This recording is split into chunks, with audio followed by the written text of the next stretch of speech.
Well, good morning. The moment has finally arrived. After months of preparation, numerous committee meetings, conference calls, signed contracts, decisions on meals, table toppers, live music, live auction items, speaking topics, speakers, breakout sessions, entertainment, hotel overflow arrangements, and numerous other necessary decisions, all of that work has brought us to this moment. It's not what we planned, and it's not what we imagined, but here we are, together, refusing to say no, refusing to give up, refusing to disappear into the darkness of fear. Here we are, pursuing opportunities to make a difference, seeking those who need help, giving to those who need food, those who need water, and those who need a friend. If there was ever an opportunity to prove that Rotarians are people of action, then this is it. For many, the COVID virus has served as a reminder of just how small the world is. But that's something that Rotarians found out long ago. It isn't a virus that connects the world, it's Rotary. And when there's a threat to mankind, whether it's polio, contaminated drinking water, cervical cancer, or the coronavirus, you'll find Rotarians just like you and me on the front lines, confronting it head on. I'm proud to be a small cog in the wheel of such a powerful organization, and I hope that you are too. And so, on with the festivities. On behalf of the Bowling Green Rotary Club, it is my distinct honor to welcome you to the first ever District 6710 Virtual District Conference. Almost exactly 1 year ago, Otha Ray approached me about chairing this year's event. He had just one condition. He wanted it to be unlike any district conference we'd ever had. Well, Otha Ray, you got it, man. And I don't think either of us foresaw this, but a wise man once told me, plant your goals in concrete, but keep your plans in the sand. And so as things evolved with COVID-19, so did our plans for this conference. We want the next couple of hours to be all about you. We're going to talk a little bit about this past year. We're going to celebrate some great achievements. We're going to celebrate some great Rotarians. We're going to talk about the future. And then we're going to close with a special keynote address from my favorite speaker of all time. Trust me, folks, you don't want to miss it. Our first speaker today is the man with the plan. He came into his year as district governor in full sprint, and he's never slowed down. Through the year, when others were trying to figure out what happened, he was too busy making it happen. The fingerprints of his leadership are on every single club in the district without exception. His ability to encourage and to inspire on such a high level are leadership attributes that don't come around very often. He is a Rotarian in every sense of the word. And when he calls you for just a minute, well, an hour later, you'll get off the phone feeling energized and ready for takeoff. It is my distinct pleasure to introduce to you, after a short video, the District Governor of Rotary District 6710, Otha Ray Stearman. Possibilities are all around us. Everywhere we look, we see opportunity in unexpected places. And when we share our knowledge, vision, and connections, we turn great ideas into action in communities all around the world that we call home.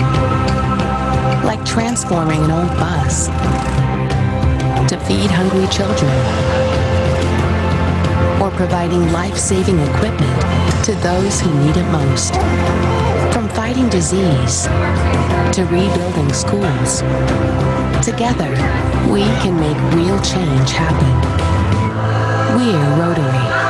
We are people of action. Get involved today at rotary.org/action. Wow, how this year has flown.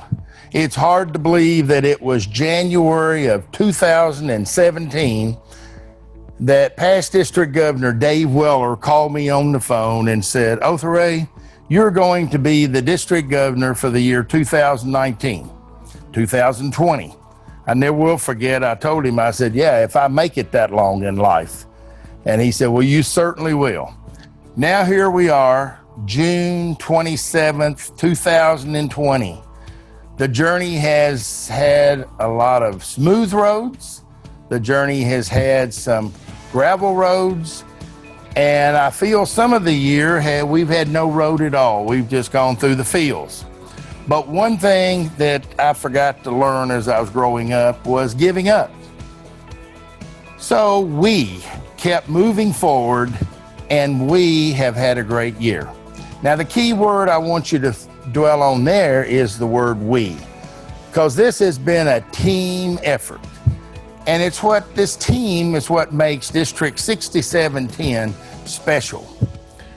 Without all of these people and all these Rotarians surrounding me, this would have never happened. We wouldn't be at this point throughout the year, especially after the coronavirus.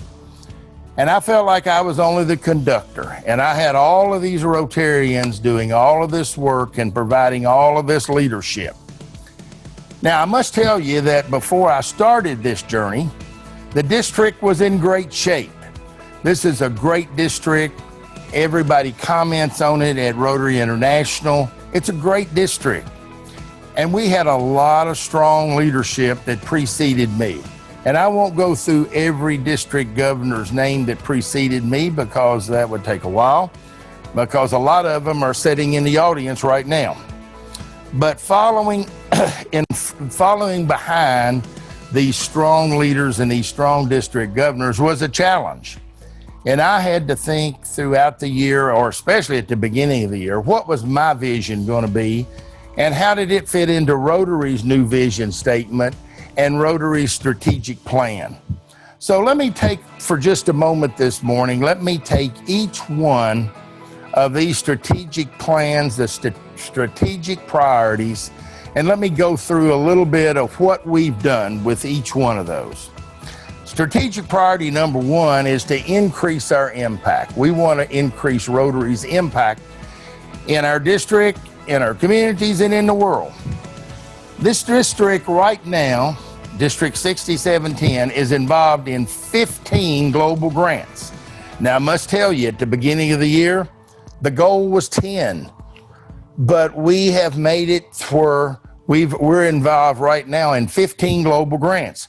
We have 25 Rotary clubs out of the 55 clubs in our district that are actually participating at some level, some of them smaller levels than others, some large levels. But we have 25 clubs participating at some level in global grants. And the district, this is a phenomenal amount, but the district actually in this year awarded $167,000 to all the clubs for district grants. And I think we had 47 out of the 55 clubs that actually did a global grant. I will tell you, we had 53 out of the 55 that actually were eligible. And they did all the paperwork and did everything they needed to do.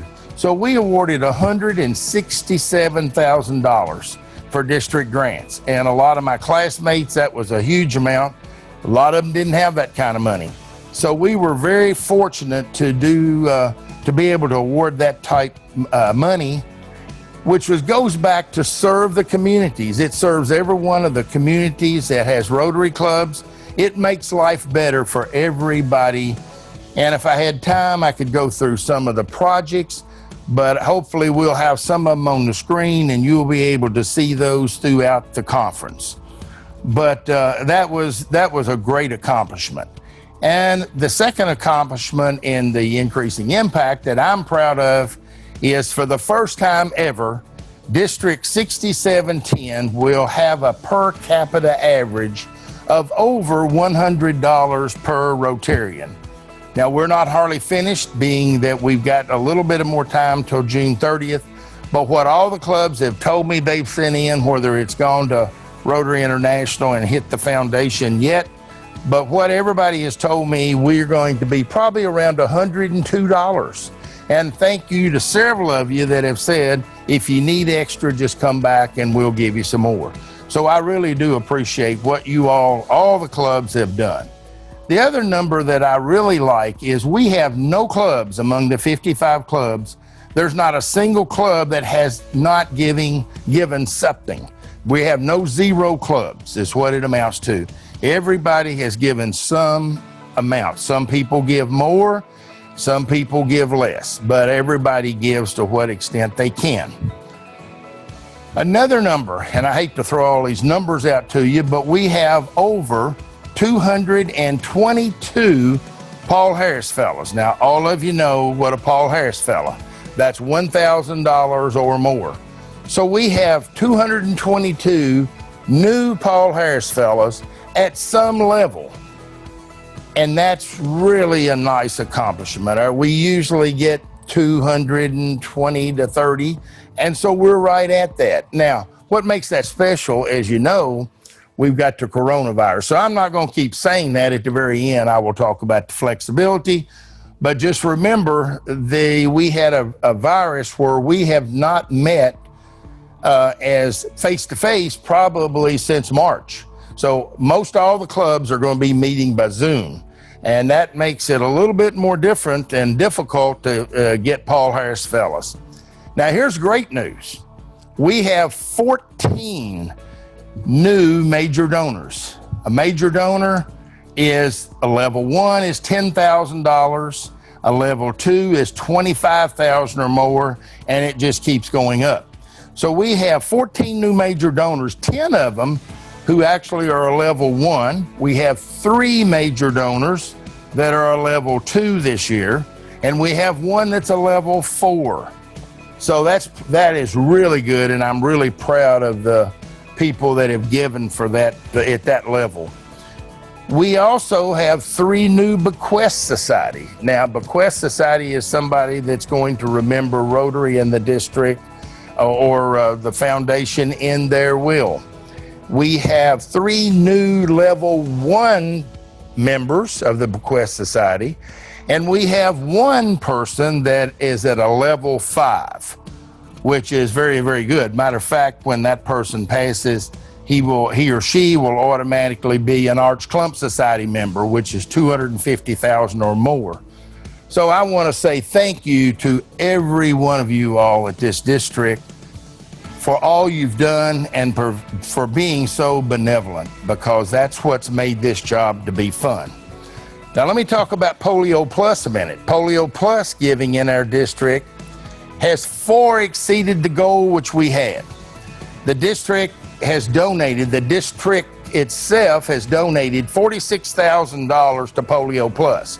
Normally we give about $26,000, but I'll have to tell you a little story there and why we're at $46,000. Nancy and I were actually driving from a club meeting we'd been to, and my phone rung. And most of you will know John Huco. John Huco is General Secretary of Rotary International. Now, as we got 36,000 clubs, and as a Rotary Club district governor, you know, we got in the U.S. we have worldwide we have about 550 district governors. Now, John Huco didn't normally call you, but this day I looked at my phone, it was ringing, and it said John Huco. Well, that's probably the biggest lump I've had in my throat as district governor, because I thought only could I think is, what did I do wrong? Boy, it must have been a big thing I've done. And when I talked to John Huco, he wanted to see if we would be willing to donate $20,000 more to Polio Plus for him to ride in a bike-a-thon out in Arizona. And usually if you have the money, you really want to give it when somebody like the General Secretary calls. So we did. Now, so we've given $46,000 from the district, from designated funds. We've given $35,000. You all have given $35,000. The Rotary clubs have given $35,000 so far. And then I'm fortunate to have a wife that loves Polio Plus, and that's her passion.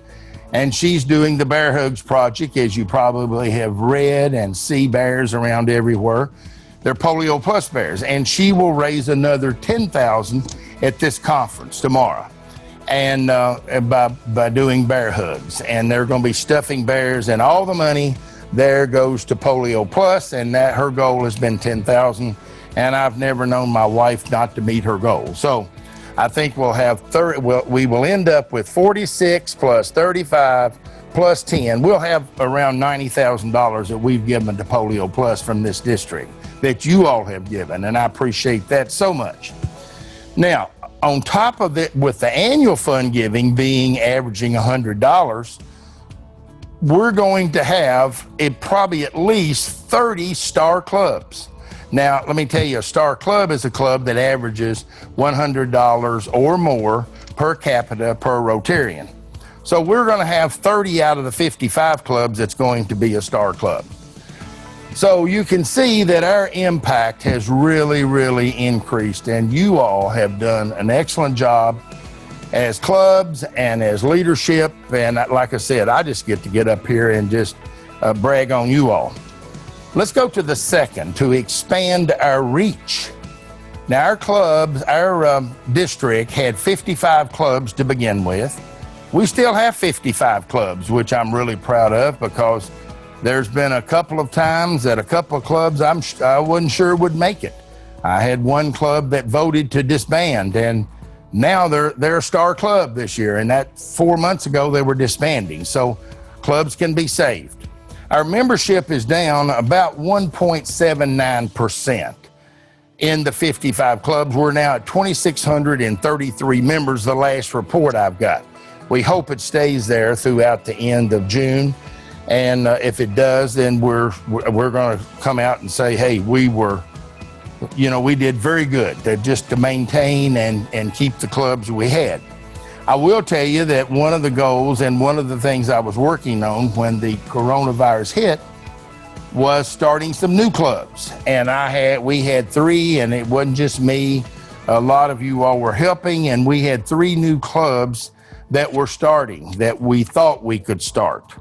Well, when the coronavirus hit, it's hard to start a new club, and you can't go meet face to face. So we actually had to, we turned to maintaining then rather than going out and trying to get new clubs. But I will tell you, when travel becomes safe and we can meet face to face again, I think those 3 clubs we can get them started. And there's communities that need and want a Rotary Club. And now we have a membership initiative going on in Rotary, and we've completed phase 1. We got phase 1 completed. We've got everybody trained. And then Joanne Hepperman, our district governor-elect, who will take over July 1, will be ready to start phase 2. So I'm really proud we got that done. We have 2 new Interact clubs, Scottsville and Princeton, that were added. So now our district totals 32 Interact clubs. And, not all of them are as active. Everybody's at a different level of how active they are. We have one club that has it's a smaller club. They have over 100 Interact members. And of course, as you know, Interact is ages 12 to 18, and it's really looked at as a high school Rotary club is what it does. They do 2 service projects a year. So they're a great club, and they're a very good organization. We actually, again, we raised the level. We sponsored 2 global scholars. We used to provide $45,000. Now we're at $50,000 to each one. So we sponsor 2 global scholars at the level of $50,000. We actually have formed, and we got stopped again on this a little bit, but we formed a committee to look at a Rotary Youth Exchange program. We really want to start that back. We have a chair, we have a strong committee.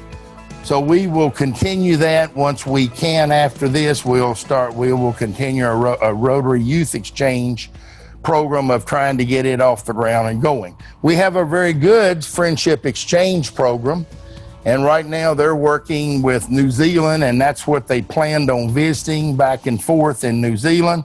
Of course, that's on hold, as you probably would know, but we have that program is very strong. Most of the clubs now have expanded and have social media pages. Most of them have a public image chair. Most of them have a Zoom chair, believe it or not, because most clubs now are meeting in Zoom format. Now, as the governor releases some of this, we've got some clubs that was 20 members. They're meeting 10 on Monday, Wednesday. On first and third Wednesdays, and we got some meeting the second and fourth Wednesday with the other 10. So they're kind of taking 10 one week and 10 the next. They meet in person with 10 people and Zoom to the other 10. And we've got several clubs that have got all kinds of different ideas of how they're going to do that. So we're doing that. We're constantly looking at different ways we can work with meet during this pandemic. So that's been very challenging, to say the least, but very, it's been a learning experience for everybody. So, and we've picked up some things I think we will continue even after the pandemic, to be honest. And then the priority number 3, the strategic priority number 3, is to enhance participant engagement. Now, let me tell you that all 55 clubs now in our district use DACDB, which most of you know DACDB is the database for Rotary. And all of our clubs now are in DACDB, and all of our clubs had 10 goals entered into DACDB. And I always say, you got to have a goal. If you don't have a goal, it's like going down the road, you get ready to take a trip, you don't have a road map, and you don't have GPS, you just head out. You don't know where you're going. So we have, all the clubs now are entering their 10 goals, at least 10 goals. And we're going to have this year at least 5 clubs I know of that's going to win the Rotary Citation Club Award. That's a prestigious award, and we're going to have at least 5 of those clubs that's going to win that. 100% of the clubs, they all had a foundation chair listed, foundation chair in each club, and we had a membership chair listed. Now, I asked everybody to also have a public image chair, and most of them did. I won't say that was 100%, but most of the clubs had a public image chair. We also resumed the Rotary Leadership Institute, which is usually shortened to RLI. We held that in the fall. That was in Elizabethtown, Kentucky. And again, I aim to have a second one in the spring, and that kind of got pushed to the side with everything was going on. But we had good attendance at the fall. We had over 30 people that was there during the fall during RLI. 100% of our presidents were trained, and I forget the exact number, but most of them were at Pitts in Chattanooga. I think there was only 2 or 3 that I had to train and find a way to train outside of Pitts. So we had really great attendance there, which is what's nice about that. It means that our district, the people that's coming up in leadership roles in the clubs, they want to learn. They want to know more and more and more about Rotary, because they've learned that they realize that the more they learn and the better they're equipped they are to serve their communities and serve their clubs. So we're very fortunate in having good leadership in these clubs. And last but not least is the strategic priority number 4, increase our ability to adapt. Now, when I wrote that down, and that was part of the strategic plan of Rotary, I thought at the beginning of this, man, I didn't realize how adaptable I was going to have to be and how flexible I'm going to have to be. But this has been the year that we had to be flexible, very flexible. Flexibility was an understatement of the year. I go through and I think virtual club meetings, virtual district conference, virtual Rotary International Convention, and I hope many of you took that in on June the 20th through the 26th. It was very, very good. It seemed like everywhere I turned was virtual, virtual, virtual. And I had no idea that when I started this journey on July 1 of 2019, I don't think I could spell virtual, much less know where I had to go with virtual. You know, even with all these virtual meetings, most of our clubs have met their foundation goals. That's how we ended up with I think about $102 average. And it was so amazing. I would hear from these clubs, and they would still, all the members were still paying dues, which I understand that they had to, because Rotary needs more money now. They were still paying for the food cost, and they weren't there meeting, but they still kept their caterers employed by paying for the food. And I was so happy. A lot of these clubs were taking that food and taking to first responders. They were taking to homeless. They were going and helping the Salvation Army with it. They were keeping the food being cooked, but the Rotarians weren't there to eat it. They were giving the food to someone else that was needy and needed this food. Donations, it seemed like the donations that were to Rotary were not, they didn't get, you might think they was going to go down, but they really didn't, because there were some people that were affected by the coronavirus and they couldn't give, and they were unemployed, and so there was times that they couldn't give. But the people that didn't get affected, they were so thankful they didn't get affected that they gave more money. So that's how the district ended up where we did. And we wanted to help those clubs. So we actually, first we bought 2 Zoom licenses for the district. And then we started having, we actually would have Zoom town hall meetings once a month or once every 2 weeks sometimes during this time. And then we bought licenses for every Rotary club in our district, all 55 clubs. We bought a Zoom license for each one. And then we hired someone to help train those people in those clubs. So we got everybody used to using Zoom and got comfortable with it. And then we showed them, basically set an example at the district. We actually had AG, assistant governor meetings. We had, for the first time, we had those once a month. I think we met the 4th Monday of every month. And we let the assistant governors talk and let us know what they needed out into their areas for their clubs and the 4 or 5 clubs that they have. So that was very helpful. It really was. And then we hired a Zoom specialist. And our administrative assistant, Lee Perry, she helped a lot and helped the clubs and kind of kept up with everything and assigned their license. And then we had Travis Keller, who is actually the chair of the district conference committee. He had a person in his club in Bowling Green that owned a company called VidMonster Productions. And we put on, and you're experiencing it right now, they put on a district conference at a very minimum cost to us. And that's what you're using, that's what you're going to see today. And it's going to be great. I will tell you that. It's going to be wonderful.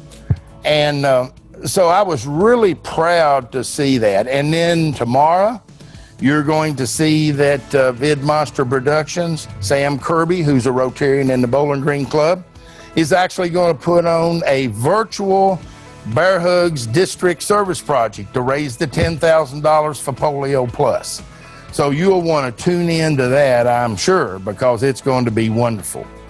So I guess what I would tell all of you, in summary, I want to thank you firsthand here for this year's success. This has not been my success or my year, it's been your year. And I get the joy of coming up here and celebrating with you and saying thank you. But all of you all are the reason for the success. Some clubs have provided people, some have provided money, some have provided projects, some of the rest of you have provided different, everybody's provided something different, but we're all here together today celebrating. And I will have to tell you, during this coronavirus pandemic, There was many days that I got up, and as your leader, you'd have fired me because I had no idea what I was going to do. We'd never experienced this. So, but I'm lucky because I am married to a Rotarian. Matter of fact, she's going to be your district governor in 2022-23. So I would wake up of a morning many days and I would turn over to my wife and I'd say, Nancy, what do you think I need to do about this? And Nancy will always give you an answer. Sometimes I use it, sometimes I don't. Most time I do because she's my rock. And I know that no matter what comes and goes, she's going to give me an answer that would be best, that I would be best served by using. And then I turned over to prayer. Most times I would say my prayer, and that's been very good for me, and this has been very good. It's been a wonderful experience and a wonderful ride, and I've loved every minute of it. And I want to thank each and every one of you, but above all, I want to say one thing. I love you all, and thank you. Now it's my privilege to bring up to the stage two people that are very special to me. And one of them was my vice governor this year, and he can tell you, I called him several times. He learned a lot about the pandemic too, because I would call him and ask him questions. And the other one I would call many times because he's the one that can give me all the reports I need to see where we are. So I want to bring up to the stage right now Mike Kuhl, who is actually my vice governor, but he is also the annual fund chair for the district, and Rick Harned, who is been my Mr. Everything, and Rick is actually our Rotary Foundation chair. So at this time, welcome up Mike Kuhl and Rick Harned. Hello, I'm past District Governor Mike Kuhl, and my position, one of my positions in the district this year is annual fund chair. And the annual fund is the contributions that you give to Rotary that helps here in the district and around the world. And I want to thank over 1,100 Rotarians in the district this year who have already contributed to the annual fund as of this past Tuesday. At that time, we had an average of $94.22 contributed to the Rotary Foundation's annual fund share. And our goal that we've been working towards over recent years is to reach the magic number of $100 per Rotarian. And with information we have from many people out in the district, by the time probably this is aired on Saturday, you will hear and know that we are at $100 per Rotarian. Once again, I want to thank each and every one of you for your responses to giving to help Rotary around the world.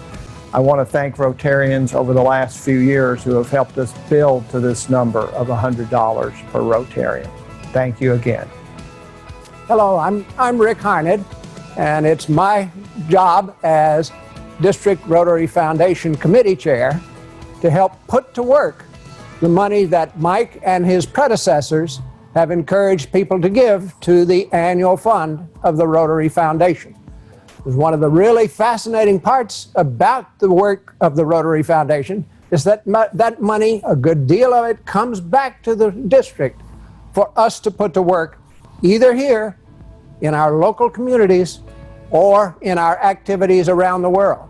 And we have had a very active year this past year, basically putting to work monies that our Rotarians throughout the district gave to the Rotary Foundation 3 years ago. And with the good work that Mike is doing, it's going to be possible to do even more things in the years to come. This year we had over 50 district grants, money put to work by local clubs in their local communities for scholarships, for building beds for kids that do not have them, for building facilities in local parks, for doing a whole range of things that help improve life in the local community. We have nominated 2 Peace Fellows to go abroad to study how to build peace and the conditions that allow people to live together in peace in different parts of the world and in different communities here at home. We have nominated 2 Global Grant Scholars to spend a year working on a master's degree at an international university.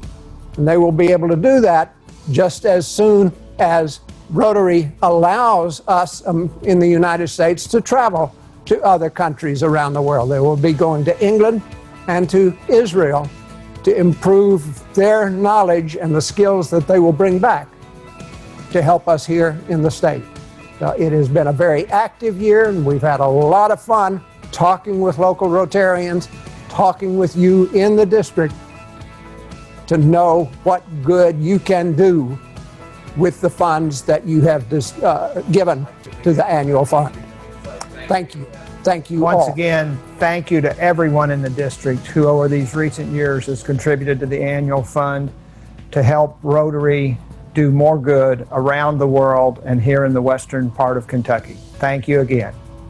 I'm here in a clinic in Accra, in Ghana, amongst the genius doctors, nurses, and health workers who are so transforming the lives of the people in this region with very simple medications and applications, from vaccines to bed nets. Wherever I go in doing my work, the Rotarians have been there before me. It is a very humbling thing to discover just exactly what putting service before yourself adds up to when you see it in practice on the field. When polio is finally eradicated, and you know it will be soon, you stand surely in the first chapter of that book. I admire the Rotary Club's interventions so much. They're well thought out and enacted. And so I thought nowhere better than right on the field to send you my very best and really offer thanks and gratitude to what you're all doing. From Bono in Accra, thanks again.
Four years ago, when the Bowling Green Rotary Club hosted the first round of the annual district speech contest, I remember a young 14-year-old freshman boy walking up to the podium. He was noticeably younger than the other contestants, but that didn't seem to bother him. And when his speech was over, we couldn't believe what we had witnessed. It was obvious to everyone in the room that he was something special.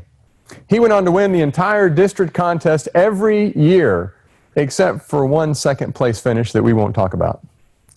As a freshman, I remember him telling the Bowling Green Club that his goal was to graduate high school, go to Harvard, and become an attorney. Well, this past spring, he graduated high school, and this fall, he starts at Harvard. And we're all hoping that when he graduates, he'll come back to Bowling Green to become a Rotarian. Please help me welcome a multi-year champion of the District 6710 speech contest, Braden Price.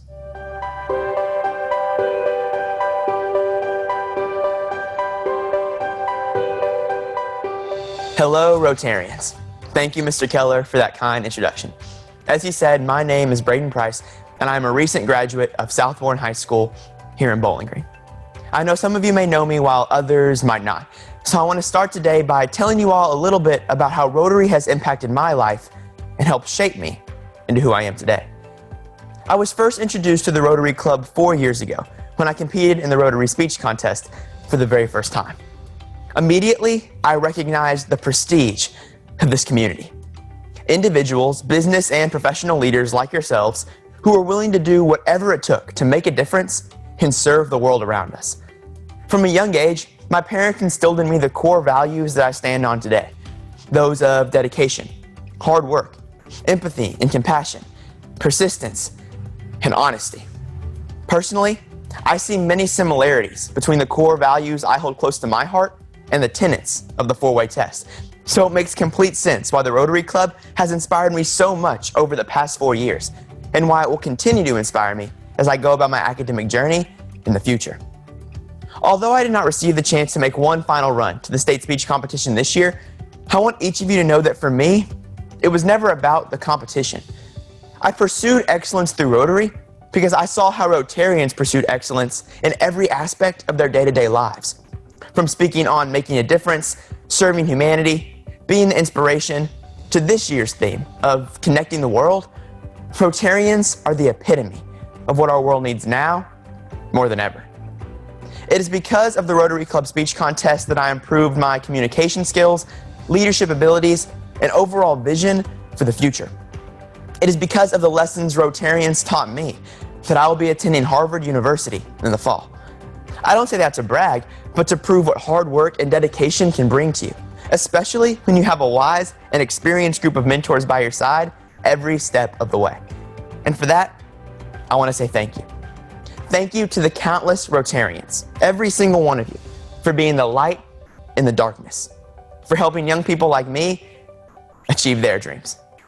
I understand the past several months have not at all been what any of us expected. I know for me it meant an abrupt end to my senior year. My fellow seniors and I didn't get the prom we expected or the chance to receive a real graduation. For you, it may have meant more difficult challenges like problems maintaining your small business or not being able to see your family every week like usual. And as much as the Rotary Club has inspired me over the past 4 years, I feel it is only right to leave my final mark by offering some of my own words of encouragement to each of you. Rotarians, continue to find new ways to serve. I know it may not always seem like it, but every time you choose to do what is right, every time you put someone else before yourself, someone like me is watching. Someone like me is waiting for their chance to shine. And Rotarians, you bring out that light. Rotary has set me up for a path to success that I will never be able to repay. But that is what makes Rotarians like you so amazing. You all do not serve others for a return on your investment. You do it because of your altruistic hearts, because of your desire and care for others. So Rotarians, continue to serve, continue to inspire, and continue to connect the world. Please, everyone, stay safe, and thank you for everything.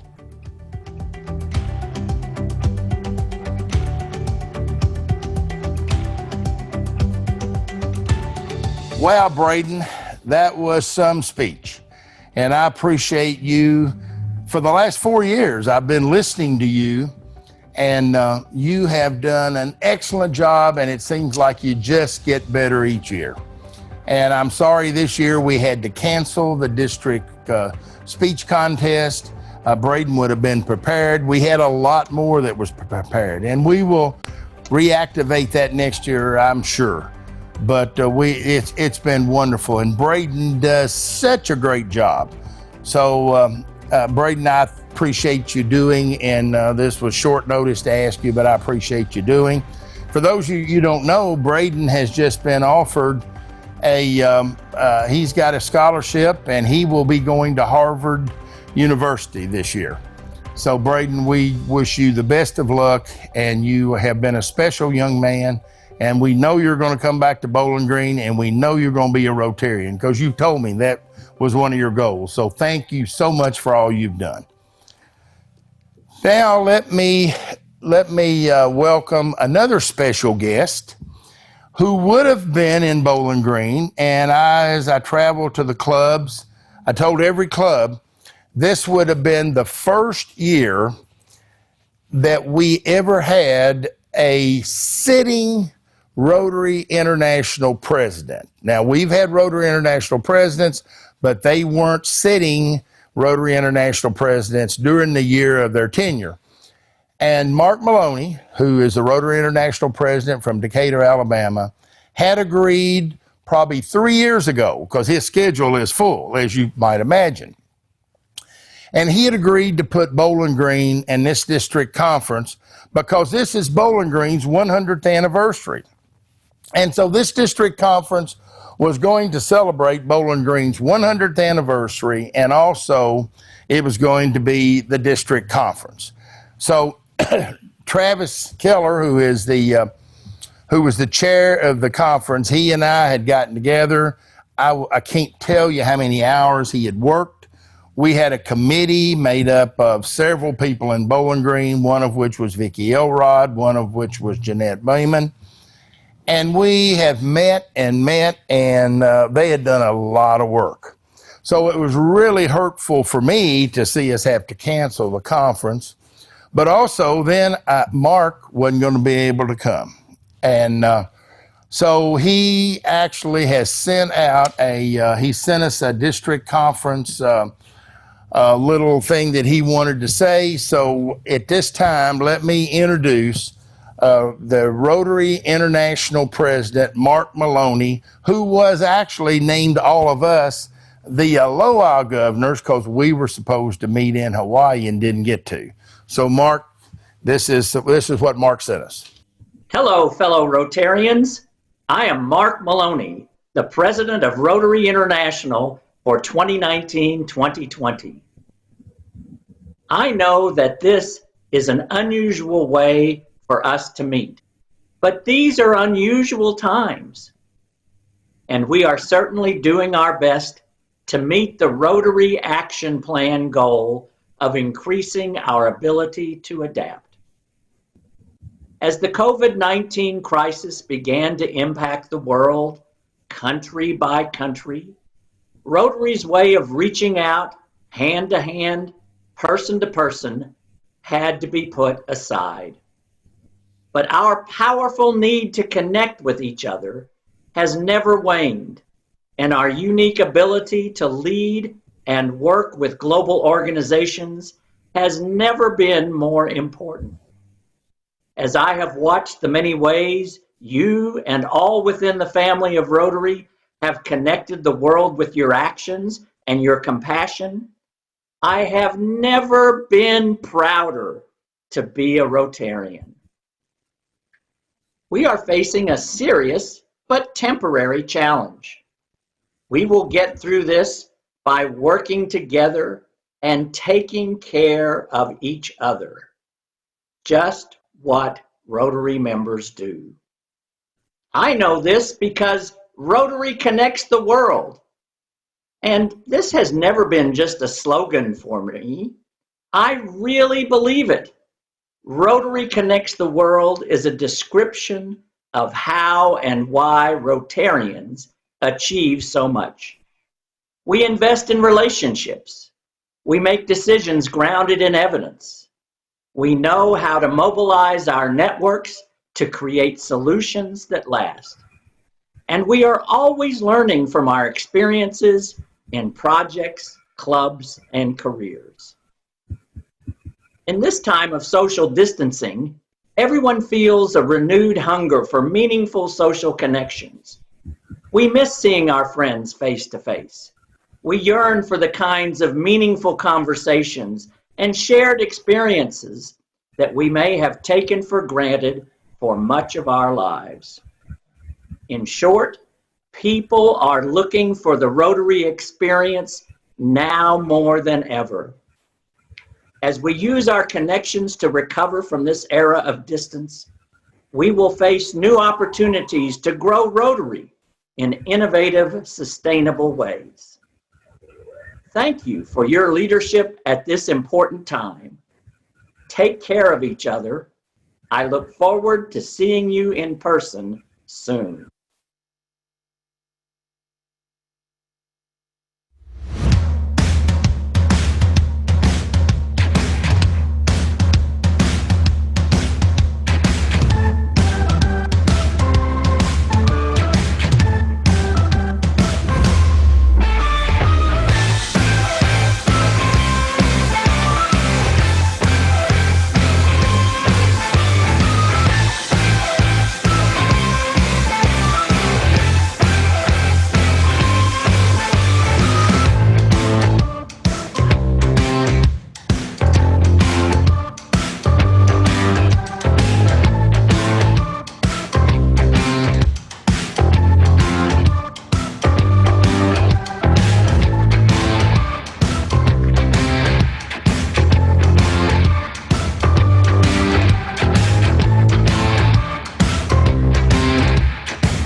Well, I hope you all enjoyed that short break. And I think as we come back, I still think that we should give Sam Kirby, who's with VidMonster Productions, I think we need to give him a hand because he's done a great job. And I want you, if you see him, I want you to say thank you to him. But he's done an excellent job. So as we come back, I want to, as you heard me this morning in my talk, first thing on the state of the district, I talked about how benevolent that this district really is. And I've got one person here, two people really, but one of them, she has been to this district, I think, 2 or 3 times. She started out with me on July the 1st of 2019, meeting with me in Scottsville. And she has so graciously worked with us with this conference. And she's going to announce all of the major donors that we had in this district. And that's Celeste Herbert. And then we have Rebecca, who is actually head of annual fund. She's actually the girl that's got all of the Paul Harris Fellows that you've seen up here scrolling. She actually keeps up with all that. And we have 222. So at this time, I want to turn it over to Rebecca and to Celeste and let them talk about this district and what these gifts mean to Rotary International. Hello, my name is Rebecca Silver, and I'm the annual giving officer for Zones 30 and 31, which includes District 6710 in Kentucky. It is my distinct pleasure to be here to honor those who became Paul Harris Fellows, or Advanced Paul Harris Fellow levels, in the 2019-20 Rotary year. Their names will appear as I speak. The presentation of Paul Harris Fellow recognition is the Rotary Foundation's way of expressing appreciation for substantial contributions to its humanitarian and educational programs. This distinction is named for Paul Harris, a Chicago lawyer who founded Rotary International with 3 business associates in 1905.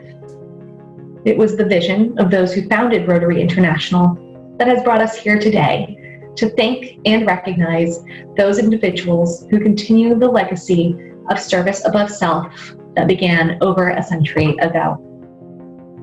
We move closer to a world of peace and goodwill each time a Rotarian becomes a Paul Harris Fellow or advances through the additional ranks of Paul Harris Fellowship. The names you see listed represent a dedicated group of Rotarians in District 6710 who became Paul Harris Fellows for the first time or who achieved a higher Paul Harris Fellow level this Rotary year. In order to become a Paul Harris Fellow, individuals must donate a cumulative $1,000 or earn 1,000 Paul Harris recognition points. Each additional level is indicative of 1,000 additional dollars contributed or recognition points earned. Every contribution made to the Rotary Foundation reflects a commitment to improving the lives of those in your communities in Kentucky and around the world, most of whom the Rotarians listed here may never get a chance to meet. This is truly a selfless action. It is because of gifts from these individuals that the Rotary Foundation is able to carry out an array of programs that achieve beneficial changes in our worlds and in your communities. Projects that make your communities more beautiful and enjoyable for all citizens, provide leadership training opportunities for young people, help families in need access healthy food, and improve literacy. In addition to the direct impact these gifts have on your local communities in Kentucky, gifts made by these generous individuals have also made global impact by providing scholarships for students pursuing postgraduate degrees, delivering much-needed health equipment to communities in South America, providing imperative tools and trainings to teachers and students in Africa, and facilitating cancer screening for women in Haiti. These are just a few examples of the many ways in which Rotarians, whose names you see on these slides, have made a lasting impact not only in your neighborhoods in Kentucky, but also around the world. There are simply not enough words to express the importance of these gifts and these individuals. But, hopefully, today our recognition is a small way to express our deepest appreciation. In becoming a Paul Harris Fellow, or increasing your Paul Harris Fellow level, you are in remarkable company of Rotarians around the world, all recognized for their devotion to the ideal of goodwill, peace, and understanding. It is the goal of Rotarians the world over, and one that this group of distinguished Rotarians clearly shares. It gives me great pleasure to recognize each of these individuals for their generosity and service. While we are unable to meet in person to celebrate your achievement, I hope each of you still feels the immense gratitude we all share for your contributions to the Rotary Foundation. But even more so, we are here to give voice to those whose lives you have made better through your selfless giving. We congratulate you and we thank you. I'd now like to recognize those who have made the commitment to become Paul Harris Society members in the 2019-20 Rotary year. The Paul Harris Society is a group of individuals who have notified the Rotary Foundation of their intent to make contributions of $1,000 or more each year to the annual fund, Polio Plus, or an approved global grant. It is because of Rotarians like those we honor today that Rotary is able to continue to make lasting positive change in the communities where you serve. Today, I'd like to recognize the following Rotarians for making this important commitment this Rotary year. Caitlin Edwards, Grayson County Rotary Club. Mike Richardson, Rotary Club of Louisville. Gail Story, Rotary Club of South Oldham County. And Richard Wheaton, Scottsville Rotary Club. The Foundation greatly appreciates your generosity and recognizes your selfless commitment. In addition to these 4 individuals, there are 56 Rotarians in District 6710 who have joined the Paul Harris Society in previous Rotary years. There are also many additional Rotarians who have contributed $1,000 or more to the Foundation this Rotary year.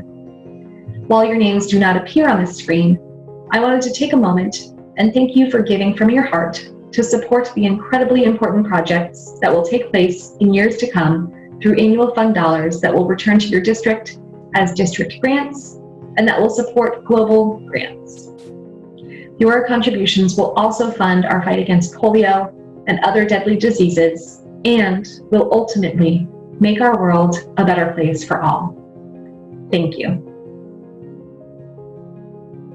Ronald W. Churchill joined the Murray Club in 1996 and has given steadily to the Rotary Foundation since.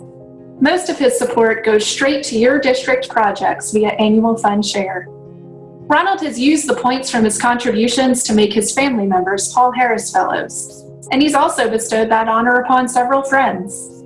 Thank you, Ronald, for your wonderful commitment to the Rotary Foundation, for sharing the good work of Rotary with others, and especially today for your achieving your long-term effort to become a major donor.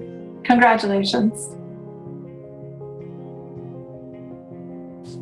Jane Crisp from Murray reached major donor level 1 this year and then just kept on giving. Jane's contributions to Rotary began in 2001, and she really ramped up her support when she joined the line to serve as district governor.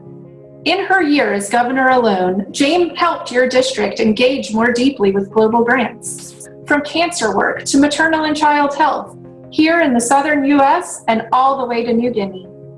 I am certain that the thousands of beneficiaries of Jane's support would join me if they could in saying thank you and congratulations on your achievement as a major donor. As a wealth management advisor in Paducah, Edward Healy knows a wise investment when he sees one. And today, we celebrate Edward's investment in Rotary. Having helped launch his club's effort to support workforce development, Edward knows that steady investments over time can pay back multifold. We celebrate Edward for being a steady Paul Harris Society member, and this year for joining your district's distinguished list of major donors. Congratulations, Edward, and thank you. Roger Truitt of Paducah was a co-chair of John Williams' 2012 effort to recruit more Paul Harris Society members to support the Rotary Foundation. Roger signed on and has been giving generously continuously. Roger undoubtedly lends his annual fund support each year because he knows firsthand all the good that Rotarians do in Paducah and beyond. Thank you, Roger, for being a formative part of your district's Paul Harris Society efforts. And congratulations on becoming a major donor this year. Dr. Grant Donovan of Louisville is a new major donor this year and is also a Paul Harris Society member.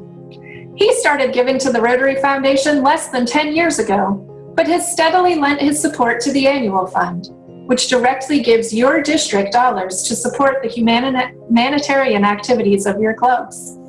May the Rotary Foundation continue to support the global goodwill you've done through your life's work, Dr. Donovan, and may we all celebrate your accomplishment today as a major donor. Thank you. When Dave Weller joined the Frankfort Rotary Club nearly 30 years ago, he likely had no idea of the impact he would come to have in Kentucky through Rotary. His dedication to educate Rotarians and to grow Kentuckian commitment to the Rotary Foundation may very well be unmatched in terms of the impact he's had, both as district governor and as your district's Rotary Foundation chair for years. I know that Othare is honored to pin you as a major donor during his governor year, and we all celebrate the ways you've inspired thousands of others to join you in doing good through Rotary. Congratulations, Dave, and thank you. When he was district governor, Mike Cool raised awareness of the ways the Rotary Foundation puts your dollars to work, showing that a gift to Rotary is indeed a gift to the world. Mike and his wife, Kathy, have lived that theme throughout their time as Rotarians, which when combined adds up to more than 60 years of Rotary service between the two of them. It may be safe to say that every person being honored for their Rotary contributions today has been touched in one way or another by the Foundation guidance and steady leadership of the Cools.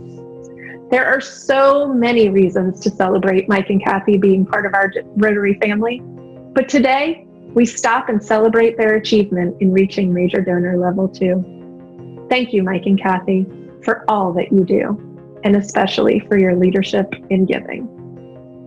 It would not be possible to come up with only a few words to recognize Woody Northup and all that he's done to advance the impact of the Rotary Foundation.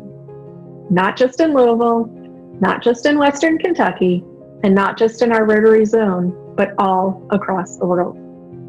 So instead, I'd like to highlight some of Woody's words about why he has been such a strong supporter of the Rotary Foundation, through his time, his thoughtful fundraising strategies, and his personal contributions year after year of appreciated stock.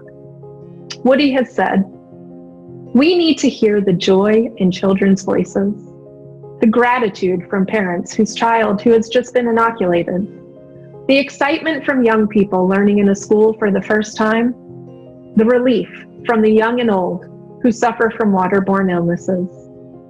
Thank you, Woody, for providing that joy, that gratitude, that excitement, and that relief.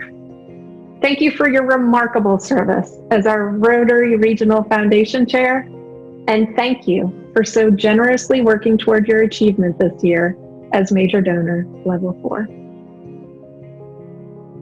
If we only focus on dollars raised or recognition levels achieved, we can easily forget that the crux of the Rotary Foundation is all about its impact in terms of saving lives. When I had the honor of meeting Charles Wagner at his Scottsville store, that Rotarian mission of saving lives became deeply personal. Charles shared with me the story of a promise he made with God when his son Brent was deathly ill as an infant, and the stories that people subsequently shared about the ways Brent saved the lives of others before he tragically left this world too soon. It was clear that both God and Charles had upheld their respective ends of that promise. We shared tears as we discussed Charles's desire to create a permanent fund through which Brent's legacy could continue saving lives. And we can only imagine right now the tears of gratitude that will be shared for those whose lives will be impacted by Brent's fund for generations to come. Charles, your Rotary family is humbled that you've chosen the service above self model as a way to honor your son. For becoming a major donor and for joining the Bequest Society with a Level 2 legacy gift, I know everyone will join me in saying thank you. I'm Charles Wagner from Scottsville, Kentucky, Scottsville Club. And one of the reasons that I made a donation to the Rotary Club, well, in 1985, I joined the Rotary Club. I had a good friend of mine, great Rotarian at Vesper Jones, and I joined the Rotary Club, and I found out what it was all about.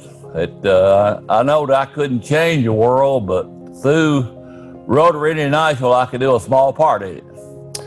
And one of the reasons that I donated, my son, he was a school teacher, basketball coach, assistant principal at East Hardin in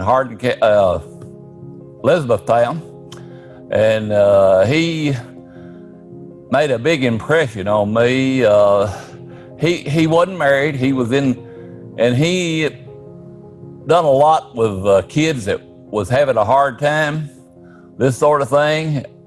I had no idea what all he had done until after he'd actually passed away. He died with a heart attack, and I had so many different people to come and tell me what he'd done for their lives and what he'd done for them. And he was always interested in helping people. And by doing this, I decided to donate to the Rotary Club in his name. And I think, Rotary is worldwide. We've eradicated polio. I've seen that practically eradicated in the world. Water supplies and that sort of thing. So that's the main thing that I enjoy Rotary. I enjoy the fellowship.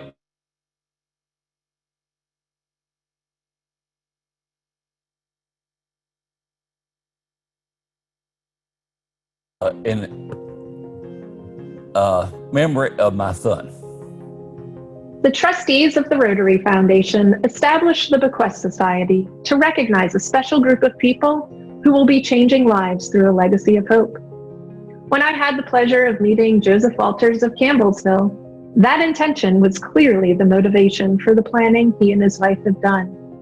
With a strong tradition of Rotary service in many generations of his family, Joe's passions closely align with Rotary's work to lift up members in our community who are most in need. By solidifying Rotary as one of their charities of choice, the Walters devised a way to honor their family's legacy, to commit accumulated assets that can help those less fortunate, and to continue making a difference in the lives of others forever. As if that thoughtful planning wasn't enough, Joseph also made an additional contribution this year so that Rotarians can put his gift to good use now as well. It is a very special day and time when we can express our appreciation for such generosity. And I hope you will join me in welcoming the Walters as major donors and Level 5 members of the Bequest Society. May we join the generations of beneficiaries who will forever say thank you. Lead, engage, inspire. While sometimes the role of a Rotary District Governor can seem complex, at its core are these three main goals: lead, engage, inspire. When I first met Othray Stearman, his journey on being a district governor was just beginning, and he was already strategizing how to do his job well. He and Nancy immediately joined the Bequest Society, not only because they wished to support Rotary's work beyond their lifetimes, but also because they knew they could not in good conscience ask anyone to do something they hadn't done first. Othray asked me to meet him in June of last year, because he wanted to be certain they could finalize their status as major donors by his start date of July 1. And he and Nancy have thoughtfully considered each and every one of you throughout this year, with every goal they've set, every project they've engaged with, and every action taken to support the work District 6710 Rotarians do. I am certain he could not have dreamed of the ways he would be called to lead, engage, and inspire in this particular year, but Otha Ray has done so with a farm boy work ethic, an open-minded approach to listen carefully to the Rotarians he serves, and one of the sweetest partnerships with Nancy to ensure that every task has been completed impeccably well. As we recognize you today as major donors, we thank you, Otha Ray and Nancy, for all the ways you've invested in the future of humanity. I have no doubt that our gratitude for your endless support of Rotary and the communities you serve will extend far beyond your term as district governor. Thank you.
I remember seeing our next presenter up on stage at a district conference a few years ago. We hadn't met yet, but I remember her energy and her passion for Rotary. Who better to present this year's Club Awards than Gail Story? Good afternoon, fellow Rotarians of District 6710. My name is Gail Story, and I'm the District Governor nominee for 2019-2020. And I am so proud and honored to chair the committee for awards this year. I am so excited to take you on a journey across the district for all of those clubs who have served their communities. So without further ado, let's start. Our first category will be Community Service Project. And in Division 1, our winner is Lawrenceburg. The Lawrenceburg Club out of Division 1 completed their project of the 4-H Club Ham Curing Barn. Congratulations, Lawrenceburg.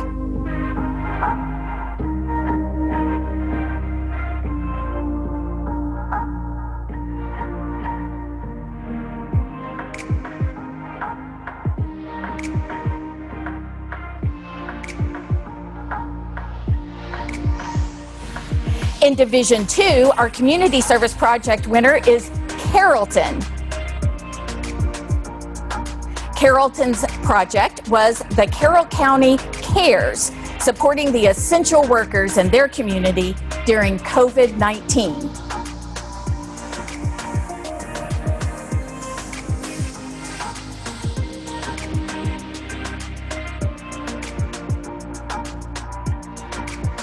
Community Service Project Division 3. We have a tie in this category. The first winner is Bardstown. Bardstown's service project was Community Drug Task Force on Prevention and Recovery.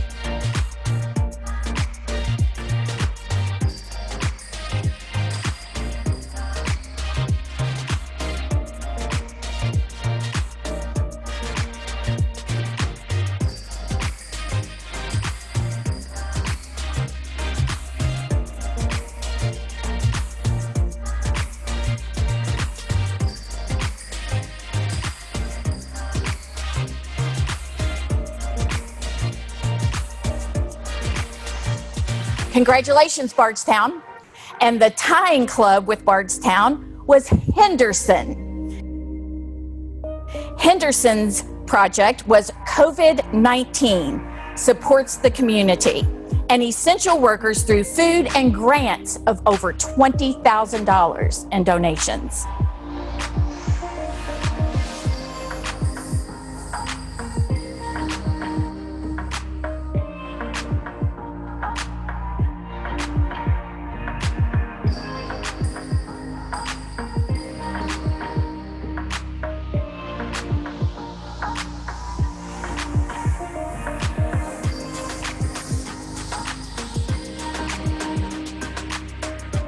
Our Community Service Project winner in Division 4 is Bowling Green. Congratulations, Bowling Green, on Flags for Kids.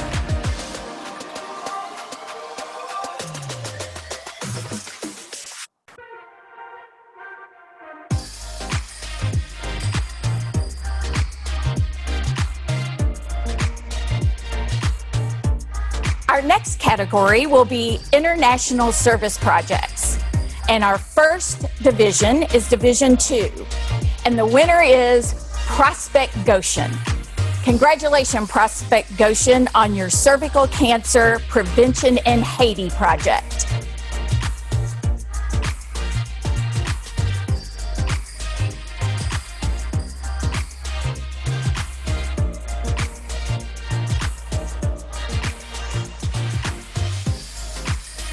Our winner in International Service Project for Division 3 is Elizabethtown. Congratulations, Elizabethtown, on your project with Living Waters of the World in Guatemala.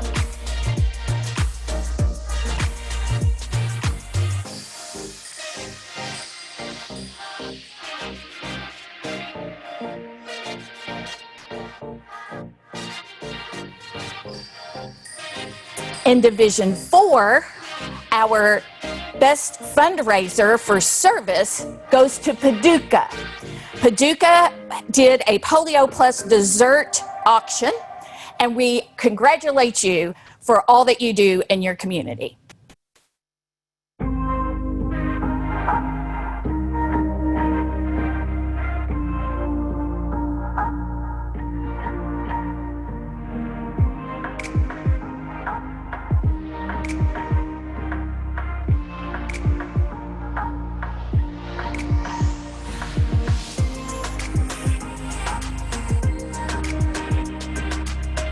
Our next category is Vocation Service Projects. In Division 2, we're awarding that one to Prospect Goshen. Congratulations, Prospect. That's for your blankets of love.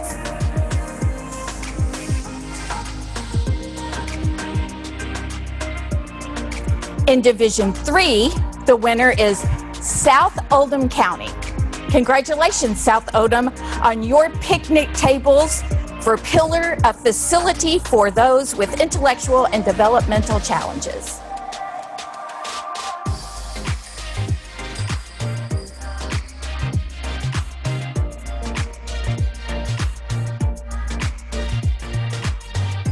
And the next category is Division 4. The winner for vocational service in Division 4 is Murray. Congratulations, Murray, on your construction of tables and benches in the city parks. Our next category is Youth Service Project. In Division 2, we're awarding it to the Rotary Club of Greensburg. Greensburg, thank you for your Angel Tree program for Christmas for those kids in need. In Division 3, for Youth Service Project, we're going back to Bardstown. Congratulations, Bardstown, for your Clothe a Kid project.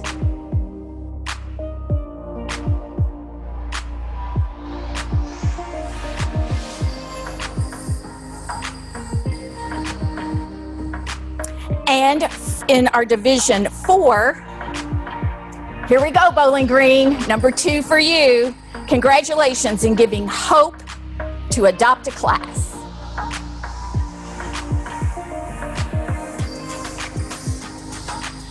And in our next category, Youth Service Support, in Division 2, we're back to South Oldham Rotary. Congratulations, South Oldham, on your speech contest and local school support. In Division 4, for Youth Service Support, that award goes to Murray. Murray, thank you for supporting your RILA students, even though RILA was canceled this year. Student of the Month, and for supporting your local schools. Our next category is World Rotary Polio Day. And the winner for Division 3 is South Oldham Rotary. Congratulations, South Oldham. Your donation for your fundraiser to local restaurants and then participating in order to make donations to your local community.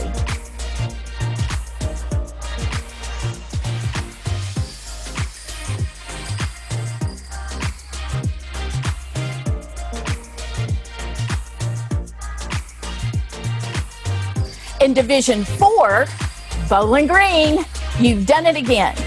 Thank you for your World Polio Plus Day, where you had 2 events. You had the Purple Pinky Day, and you also had your Western Kentucky University Tent Day at Western Kentucky University's homecoming football game this year.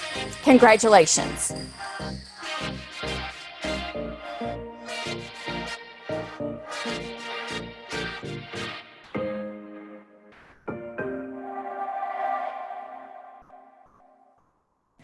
Our next category is People in Action.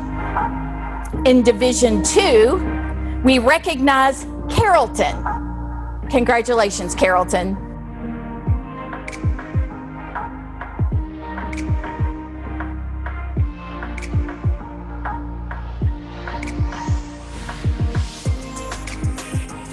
In Division 4, hello, Bowling Green. back to you again. Congratulations.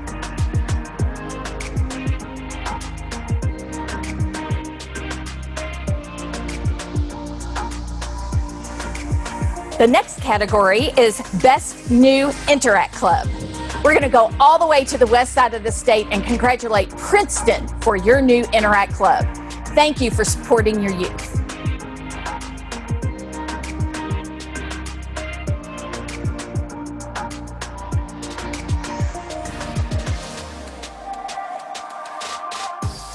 The next award is the Governor's Club of Distinction. We have 3 candidates in 3 different divisions. And for the first winner, Division 2, we're going back west to Princeton. Congratulations, Princeton.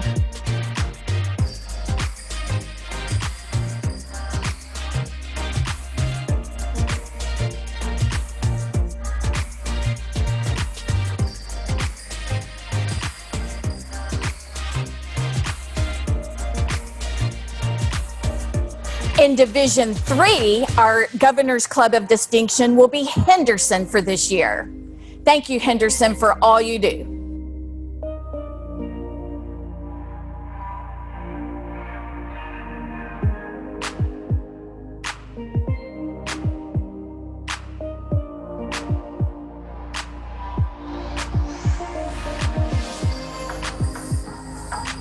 In Division 4, here we go, Bowling Green. Congratulations once again. You are the Governor's Club of Distinction in Category 4.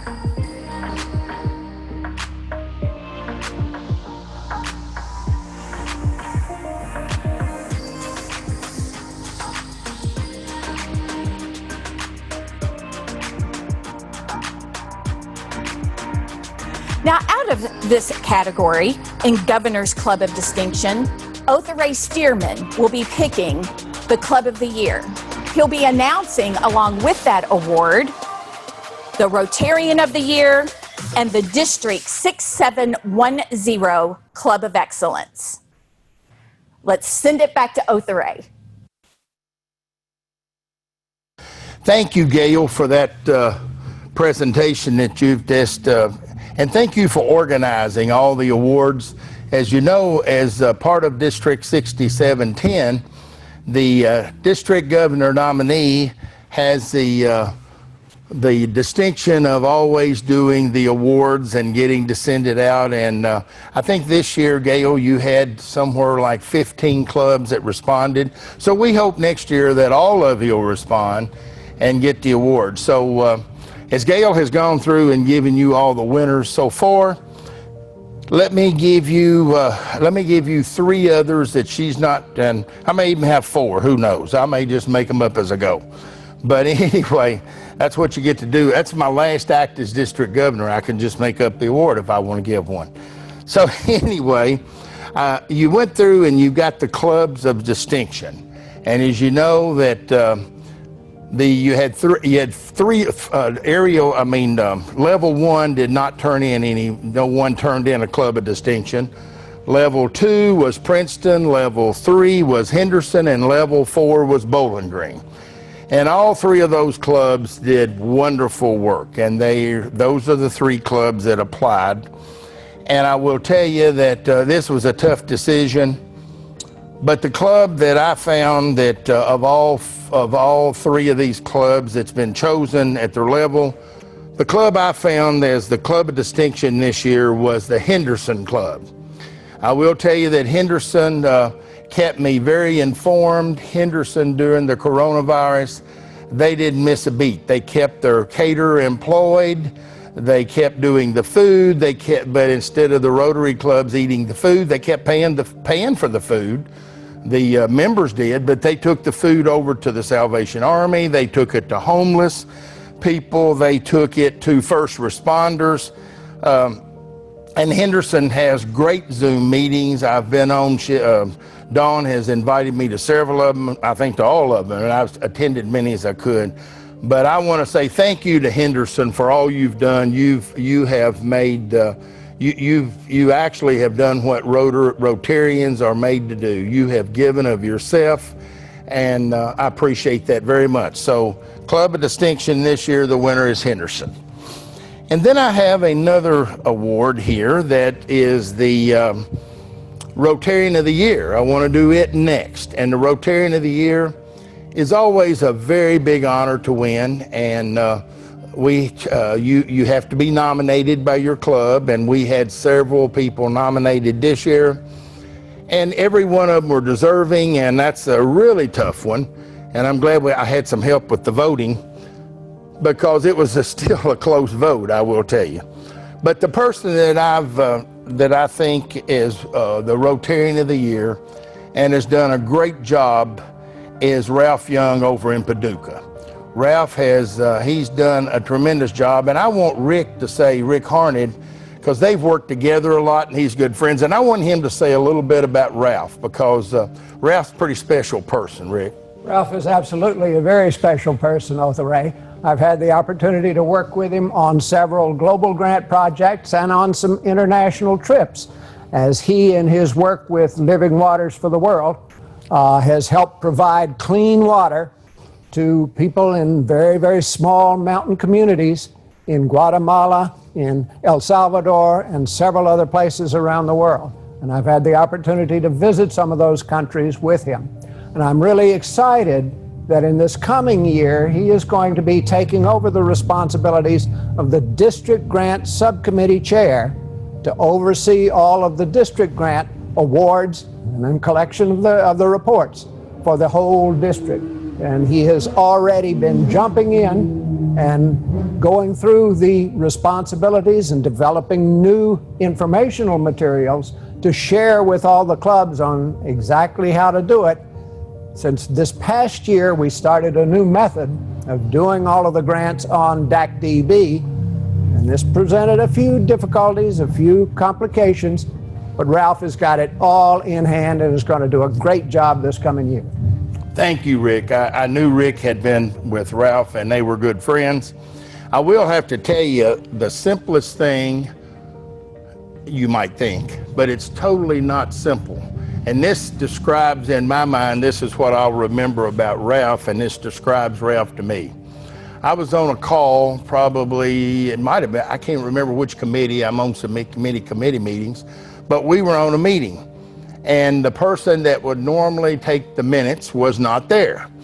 And all at once, it might have been Rick's committee, the foundation, I can't remember, but all at once, we asked for a volunteer. Would some volunteer take the minutes? You know, the first person to volunteer was Ralph Young. And that describes Ralph Young. When there's some job that somebody needs to do and you need a volunteer, Ralph will be there. And that's why Ralph is the Rotarian of the Year. So I just appreciate him very much, and I appreciate the Paducah Club. They're a great club. And I want to give, I've got another award here that I want to give, and I'm calling it the Governor's Club of Excellence. Now, this is a new award, and nobody applied for it. They didn't have to apply. I took all the clubs that I visited, and I got to visit all the clubs, all 55 of them. And I can't tell you what a great experience it was. There was not a bad club in the group. There were great clubs. And every one of them do so much for their community, and I loved it. But I had a special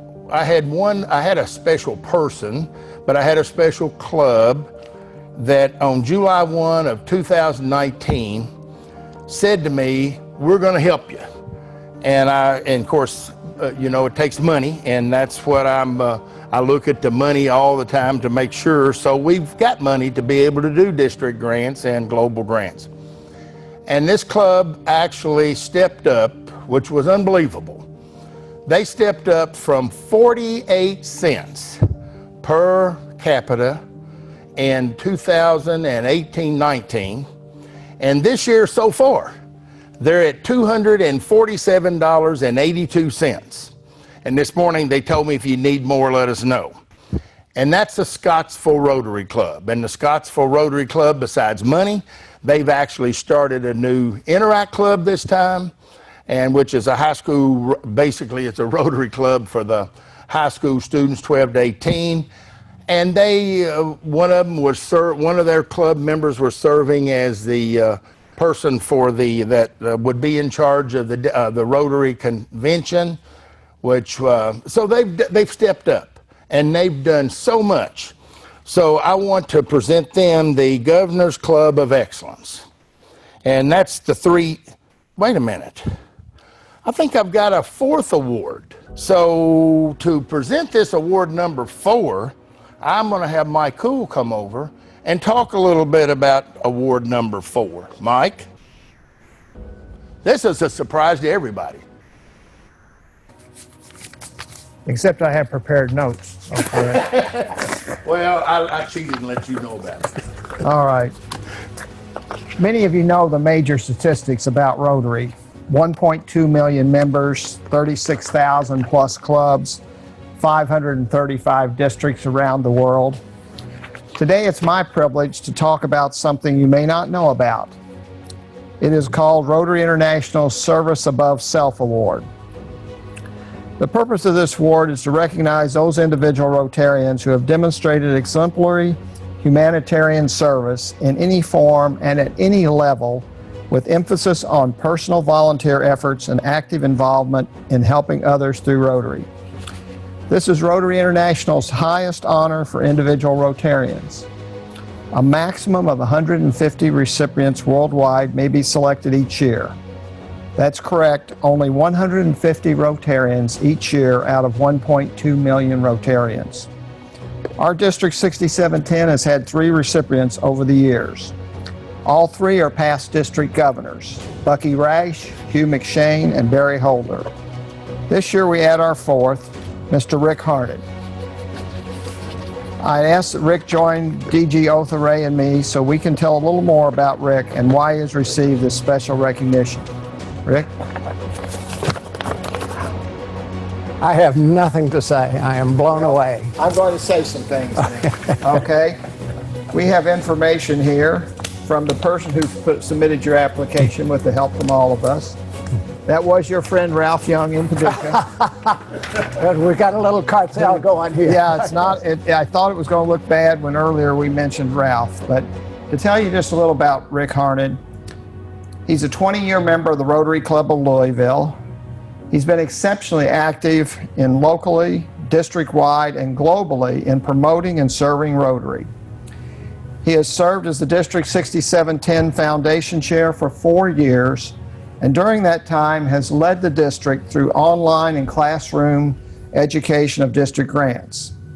His mentoring has increased the number of grants written to 79 in 2019, nearly $165,000 to serve communities through our district.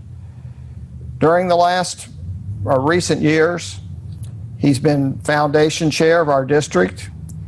He also has been chair of the International Travel and Hosting Fellowship Administrator, which means that the Rotarians around the world who come and visit each other and exchange homes and visit with each other as they travel, he and his wife Mary Ellen have been extremely valuable in that the last 4 years. He's the District International Service Committee member. He's been on the District Grants Committee and trainer, and that really doesn't quite do it justice because for the last 3 years or 4 years, he's trained everybody in how to write district grants and submit their MOUs. And finally, a lot of people have been involved in the Peace Fellows program within the Rotary District 6710, but Rick, I know, has been the leader in that over the last few years in looking for people who are capable of being Rotary Peace Fellows and nurturing them, explaining to them how to submit their applications, finding clubs to sponsor them, and then helping them submit their applications to Rotary International. And that has allowed our district to have more than the average number of Peace Fellows. Rick also is very involved in scouting, been involved in scouting for nearly 30 years. He's involved in the food literacy program in Louisville, which helps young people learn more about food and how to feed others. And overall, Rick and his wife, Mary Ellen, have made great personal visits to Central America and South America to be involved in Rotary project fairs there, to visit on district grants that have gone global, to visit on other grants in that area, to bring that message back to us and help us as a district put that international part into Rotary International. So Rick, it's wonderful that you have received this award. We hope we were able to catch you by surprise in receiving this award. Ray, I'll let you give it. Yeah, let me say, Mike, with Rick, I appreciate Mike doing this. I want to tell you, I appreciate both of these people. They're members of the Louisville Rotary Club, which is a great Rotary Club, but boy, they're two outstanding individuals. But I'll just have to tell you that Rick Harnett, I told Nancy coming down here, you never call Rick when he don't answer the phone. And if he doesn't answer the phone, within 5 minutes, he's back to you. And if you need a report, and there's a lot of reports that he can get that no one else can get in the district, the foundation chair can, and he can get those reports. If he doesn't know where they are, he'll figure it out. He'll get them to you. I can't tell you how much he's meant to me as district governor, and I'm going to give him this award, which is the Service Above Self Award. Rick, can I walk in front of it? And this is a very, very nice award. Oh, that is And beautiful. we really are proud of you. So That is beautiful, absolutely. I don't want to drop it. No. It is heavy. But thank you, Rick. And then to go with that, which is really nice, is the Service Above Self pin. Wow. So wear that with pride because you have earned all of it, Rick. Thank you so much, Arthur Ray. Well, I appreciate it. And while I'm up here, I want to say one other thing about Rick. He's got more pins coming because I normally don't get to do this, but as all of you probably know, this is a major donor pin. But this is not a regular major donor pin because it's got two little diamonds in it. And this is actually, this year, Rick is a major donor +2. And I want to say that Mike Cool is a major donor +2 this time. So we've got two special individuals that Mike was in on this to surprise Rick, or I couldn't have surprised him. And but we really appreciate all you've done, and you can say anything. Now I have to say something? You've got to say something now. Blown away. I don't know how to start. It is a pleasure for me to do work for Rotary. My wife and I have had such wonderful experiences in many parts of the world, meeting, being hosted by, having an opportunity to really develop friendships with Rotarians in our district and beyond, in the United States and beyond. But part of the role, I figure, of being the district foundation chair, being, as I said earlier, putting the money that everybody gives to work, it seems to me I have to put my money where my mouth is. So I have been consistently giving to the Rotary Foundation for several years, and it accumulates, it builds, and this is just an incredible award that I will wear with great pride. Both of these pins. I'm going to have to replace what I've got on that. Thank you so much, Otha Ray and Mike and Ralph and all of the good Rotarians in our district. I'm blown away. Thank you.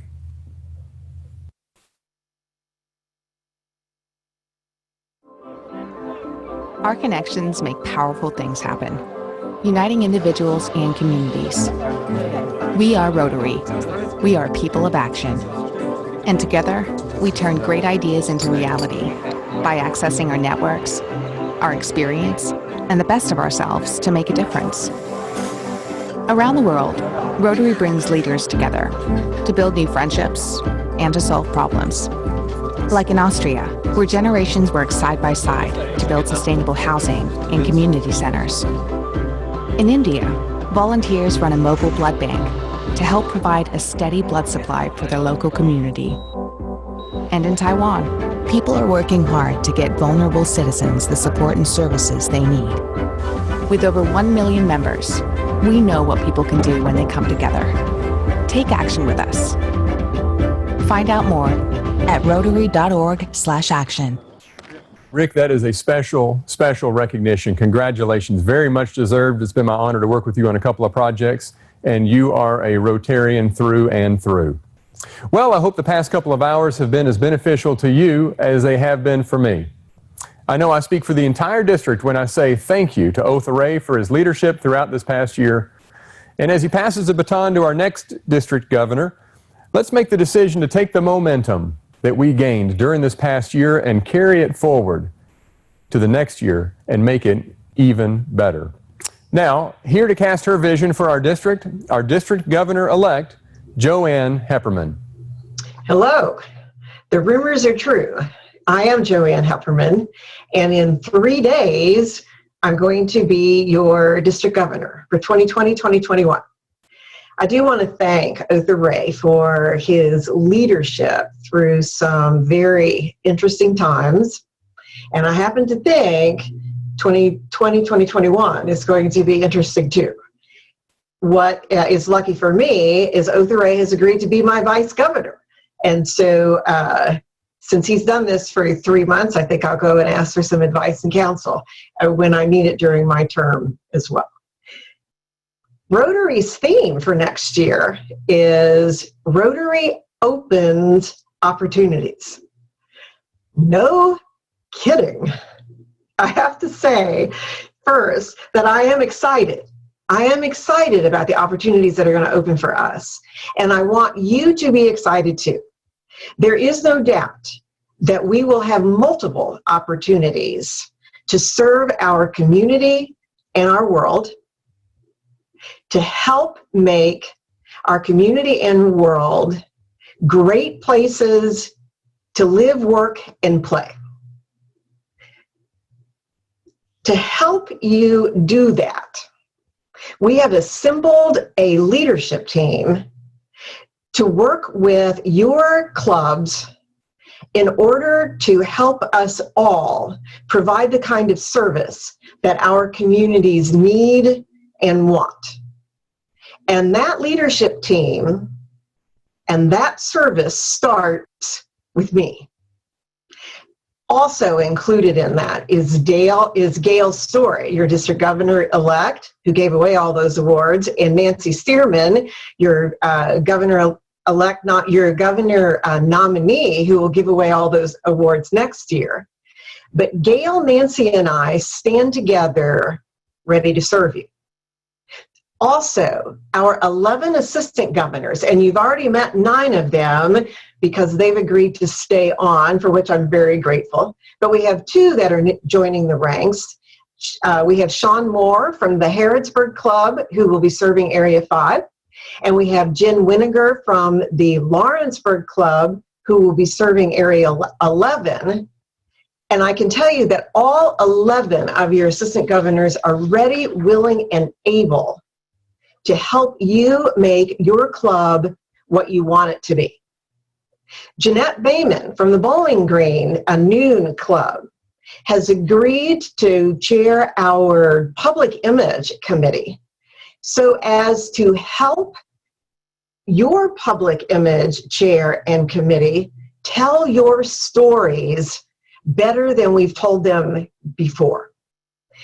By the time your year is up, we want your community to know who we are and what we do. Bernie Sternecki from the Prospect Goshen Rotary Club is going to lead the charge as it relates to service, and he will work with the district service chairs and your club chairs to help us remember first and foremost that we are a service organization and that our motto is service above self. Working with Bernie will be Caitlin Edwards from the Grayson County Club, who will be leading the charge related to youth services. And she'll be working with all of our district youth service folks along with your youth service folks so that we make sure that we provide opportunities for our youth in speech contests, in Interact clubs, in RILA, and hopefully in youth exchanges, perhaps closer towards the end of our year. And then there's membership. Alice Bridges with the Downtown Club and her committee is here to help your committee, your membership chair, and his or her committee to put together action plans that will attract new members and engage the ones that we already have.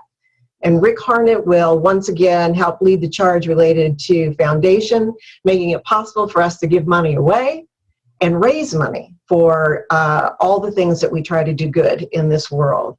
And then Jane Christ has agreed to be our district trainer, and Jane will work with all of our chairs to train you, to train those in your club who are your officers and your chair committees so that you can effectively lead your clubs. There are other folks on the district level who will be helping me, but the folks I want you to know are the folks that I just mentioned. You'll see them, and I want you to become good friends with them, because their only job, like mine, is to serve you and to help you do what you want to do in your club. I can't wait to meet you virtually first, after the first of the year, hopefully in person. But while we're waiting for this, what I want you to remember this quote that goes, "Whatever we dream alone remains a dream, but what we dream together can become reality." Dream, share that dream with your club and with me, and then you go open some of those Rotary doors. See ya. Well, this is the moment that I've been waiting for. It's time for our final speaker of the day. I'll never forget the first time that we met. It was in a hospital in Northeast Arkansas, the delivery ward to be exact, in 1978. We both looked much younger then, although my hairstyle hasn't changed very much.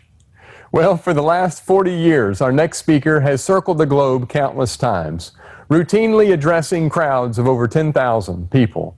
His talks have been translated into dozens of languages all around the world. He is an expert in team building, in leadership, and in helping his audience to understand their full potential. He's a goal setter, a master communicator, and he's also my dad. He is the son of a Paul Harris Fellow, a past president of the Jonesboro Rotary Club in Arkansas, and he's a past district governor of Rotary District 6150. It is indeed a high honor for me to be able to introduce you to my father, Ray Keller. Thank you, Travis, for that great introduction. I have to admit, it's pretty cool being introduced by your son. I have to think back to when you and your brother and sister were preschool age, and I would bring you to Rotary meetings with me.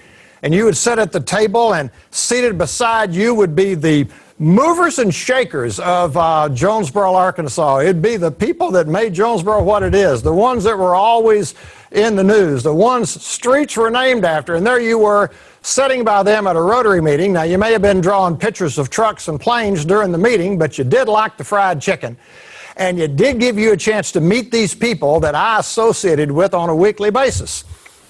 So it's so cool to be introduced by you and to have a chance to really help you guys bring this district conference to a close. And wow, it's been a very, very exciting day. You know, we've had to change our methods this year because of some unexpected changes in the world that we live in, but you know, that's okay. We can change methods as long as we don't change principles. I'm reminded that methods are many and principles are few. Methods always change, but principles never do. 120 years ago, can you imagine what it would have been like to have gone to a Rotary meeting? Maybe you would have ridden a horse. Can you imagine what life was like back then? Medicine and science and technology wasn't even a word then, being very primitive to what we experience today. But the principles of Rotary have not changed through the years. You think of the little decisions that we make in life, and the little decision that Paul Harris made when he decided, I'm going to invite 3 of my friends and we're going to meet together for lunch. We're all from different backgrounds, have different careers, but we're all young and ambitious and we want our careers to grow. Maybe if we came together and had lunch, we could talk about how we could encourage and help each other. And so they met and it was a success. So they decided to meet again. And they began to go from one person's location to the next location in the city. In essence, they would rotate where they were meeting. Pretty soon, someone said, could I bring a friend? He'd like to come. He's a this or he's a that. And the number began to grow and grow. And as seemingly insignificant as that decision was, that was the beginning of Rotary International, an organization in hundreds of countries around the world with more languages than you can possibly imagine, involving well over 1 million people and standing the test of time over 100 years in all the things that have happened in the world in the last 100 years. Well, maybe 100 years from now, they'll be talking about the pandemic of 2020 and how Rotary rose to the occasion. I want to, first of all, congratulate this district on an incredible year. I'm so impressed with the awards. Rick, congratulations getting the Service Above Self Award. That is a rare, rare award. A tip of the cap to you.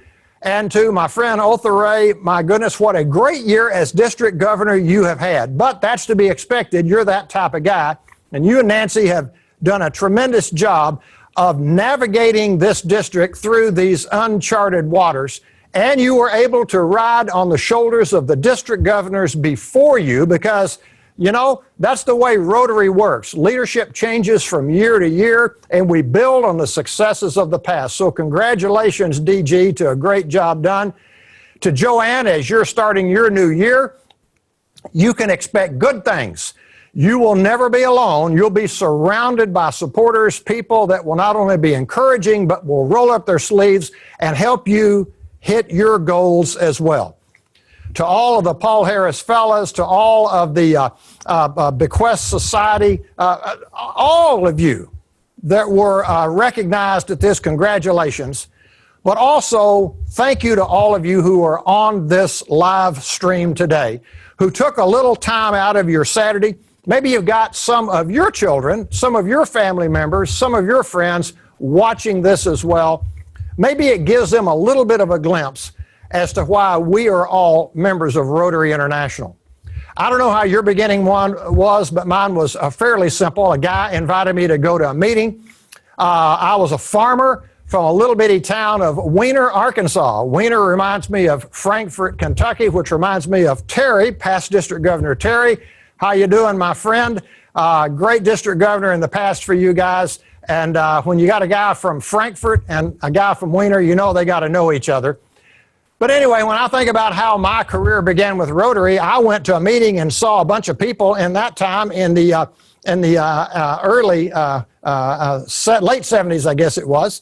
And they were all dressed in suits and ties because they had come from work, from the bank or from Arkansas State University or from the industry, for their CEOs, the owners or whatever. And there I was in jeans and a T-shirt because I was unexpectedly invited to a meeting by a guy that I didn't even know. I'd just done business with him. And I bought some flowers at his flower shop. And he said, what are you doing for lunch? I said, are you taking me out to lunch? He said, no, come go to a lunch meeting with me. I don't know why I went. It scares me when I think I almost didn't. But I went to the meeting. There were these people. I was intimidated. I mean, these guys were old people, like in their 40s. You know, and I'm thinking, whoa, I recognize them from this, and I saw his picture in the paper, and they named a street after this guy. I went to the meeting. I enjoyed the meeting. Everybody was so kind. Everybody came up and shook hands with me and acted like, you know, I belong there. It was a few weeks later, I found out that my name was being placed for membership. When I went through the membership, the beginning, and kind of an indoctrination thing, they tried to explain to me what Rotary did, what Rotary was. I still didn't get it, but I thought, wow, to get a chance to associate with people like that in my early 20s, are you kidding? So I joined the Jonesboro Rotary Club. Immediately they put me to work. They put me on some committees with these older, very more successful people. Pretty soon we were on a first name basis. I was meeting at their homes. I'd see them in the community. They'd wave and call me by name. And the projects they were involved with were affecting people directly locally, helping people who could not help themselves. I was so impressed with that. I love to give. I love to see other people succeed. But until Rotary came along, I found that my life was so busy taking care of me and my family that I didn't have an outlet to really do what I know part of my life was supposed to be all about. It was during that period of time that I transferred really from being a member of the Rotary Club of Jonesboro, Arkansas, to becoming a Rotarian. There was no ceremony in this transition. I don't even remember any particular time or place or what I was doing, but all of a sudden, Rotary became not something that I was doing, it became a part of who I was. So for many of you, you're in that transitional period as you're trying to determine maybe for yourself, how much time should you devote to Rotary? Is it even a good idea to be a member of the Rotary Club? Or maybe you've been around for several years and you're trying to determine, do you still keep the fires stoked? Hey, I'm past year 40 and I'm still in love with Rotary because I love what Rotary does for me, what Rotary does for my family, what Rotary does more importantly for all of these other people. I'm holding a copy of the Rotarian magazine. It's one of the highlights, that in Sports Illustrated of my month when it comes in.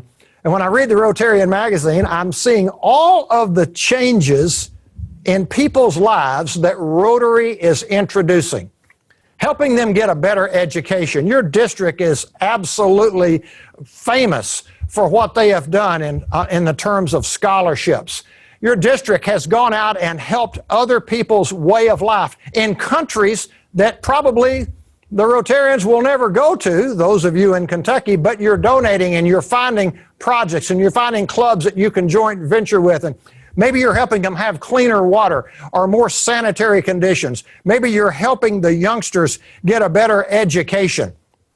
And all of Rotary has been involved for several years. And we are close. How close? We are this close from eradicating polio from the face of the earth. Oh my goodness. It will be talked about as long as there's life on this earth that Rotary was a major factor in eradicating polio, the disease that took my uncle at age 12, put him in a wheelchair and kept him there for the rest of his life. Wow, to be a part of an organization that individually none of us could make a major difference. But when you put 1 million of us together, provide some outstanding leadership, some direction and some guidance and set some goals, Rotary has been changing the world. Rotary is currently changing the world, and I have every reason to believe that Rotary will continue to change the world. There have always been people that have and people that don't have. There are always people that know and people that don't know. There are always people that make it happen, and then there are always people that watch people make it happen. Rotary recognizes this, and they gather a collection of people, young and old, regardless of where you've come from, regardless of what you look like. Rotary's the great equalizer. Everybody who wants to be a Rotarian has an opportunity to get in there and go to work with us. And when Rotary does that collectively, the results are absolutely phenomenal. I remember seeing a podcast several years ago, and it was called The Golden Circles. And a guy drew 3 circles on a sheet of paper, a big circle, and he put what? A circle inside that was smaller, and he put how? And then a little circle in the middle, and he put WHY, why? He said, if anybody asks you what you are doing, that's an easy one. That's an easy one. What are you doing? Oh, what do you mean? Well, I'm at work. I'm at my office. I've been mowing my yard. I'm driving down the road. What are you doing? That's easy. How do you do it? Well, now then you got to think a little bit more because you got to explain how you are an accountant and how you are doing this or doing that. But maybe the most difficult thing to answer is, but why are you doing it? Why are you doing it? And I think in a lot of things that we do in life, sometimes we will take a step back and say, okay, now let me remind myself, why am I doing it? That's why every week when I traditionally go to a Rotary meeting, we've been meeting virtually online for the last several weeks, but there I am every Tuesday at 12. Why? Because I want to be with that group of people that has so influenced my life and teaching me about what a percentage of my time should always be devoted to. You see, one of the great needs of mankind is identification and association. We want to identify with others and we want to associate with others because we just don't want to be alone. And that's why people do a variety of things, and sometimes they identify and associate with the wrong people.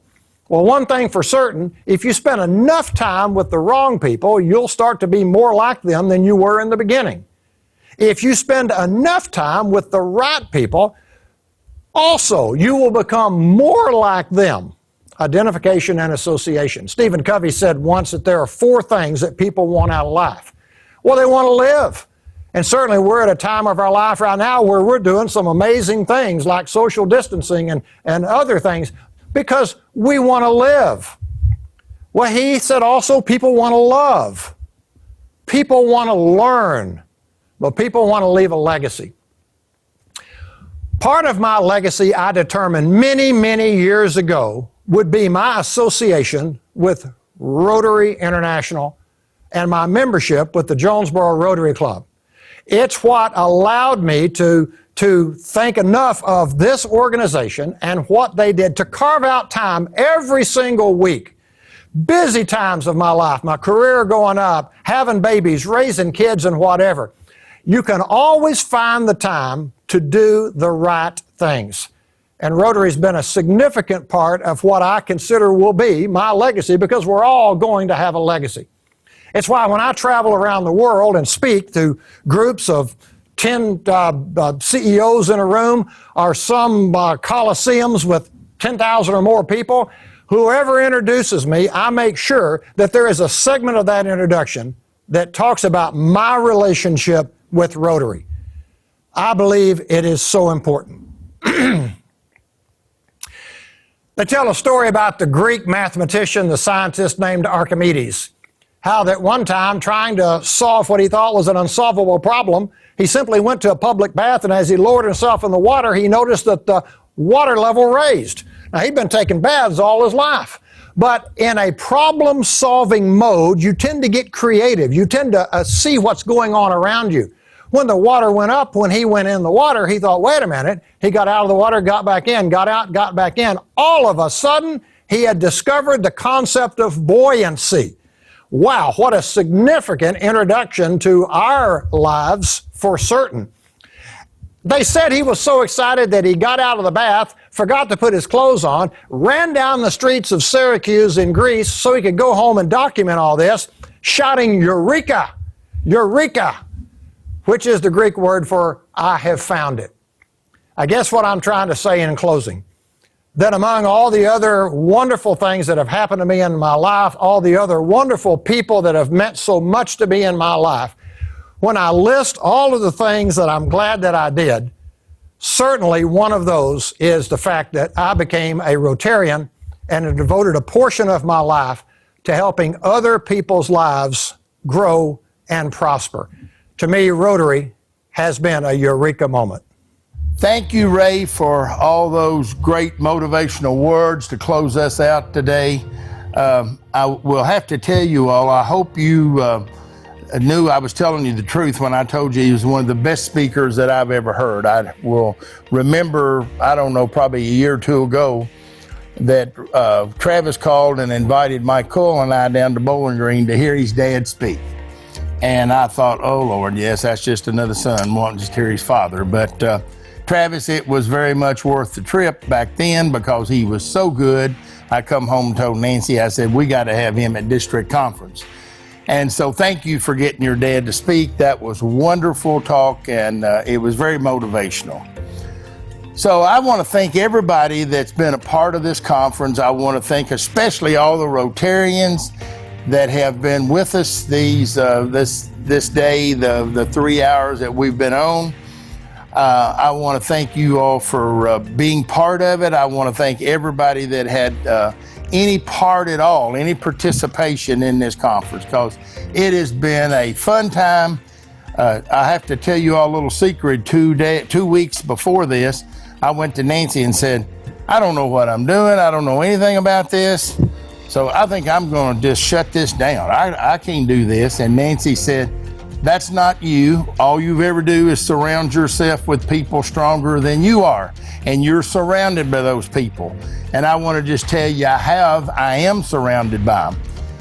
Travis, I cannot thank you enough for actually being the district conference chair, both virtually and in person when we had the committee together.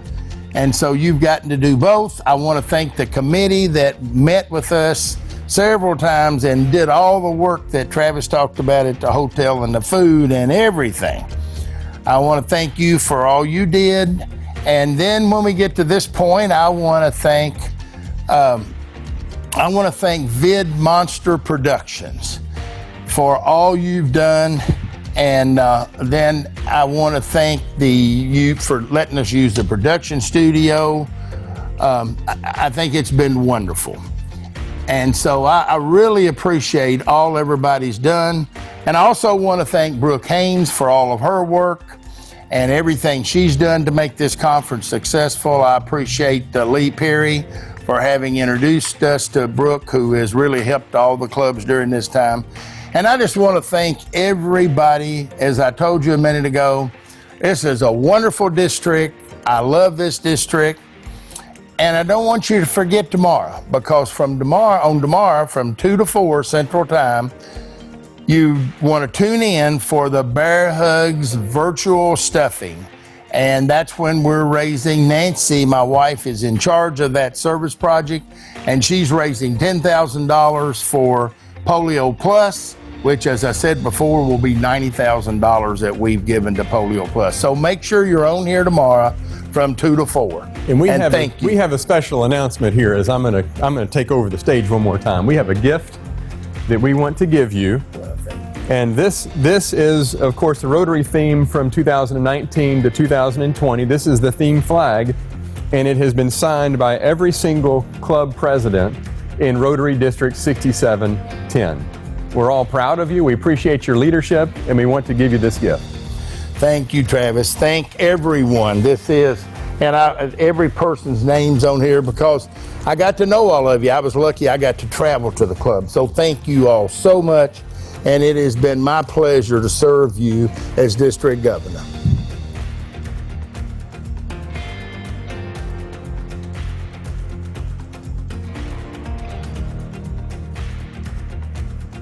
In our community, Rotary is synonymous with making a difference, and that's why I became a Rotarian myself. If our local Rotary Club is involved, things are going to change for the better. I want to thank District 6710 for bringing us the Bear Hugs program. In our line of work, sadly, it is not uncommon for us to be working with children that are going through troubling times. Words only go so far, and during those times, it is important that we provide them with something else. These teddy bears will allow us to make a difference when time is needed most. And so on behalf of our first responders across the Commonwealth and the children who will be receiving these teddy bears, we want to say thank you.